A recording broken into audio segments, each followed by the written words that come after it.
Mereka rubah itu Persia jadi Iran. Iran itu dalam bahasa Iran itu artinya noble,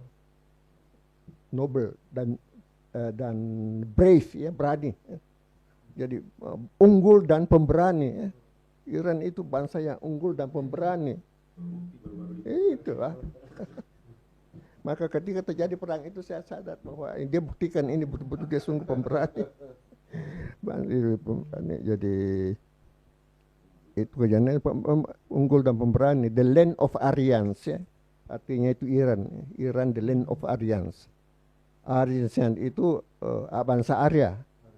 Arya, Indo-Eropa, Jerman yang nomaden itu dari melalui bukit Kaukasus, kemudian mereka menetap di Iran itu. Itu yang sekarang jadi bangsa Persia itu.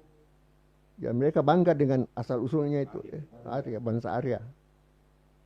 Jadi Iran itu berarti the land of Aryans, ya. Download Tribun X sekarang, menghadirkan lokal menjadi Indonesia.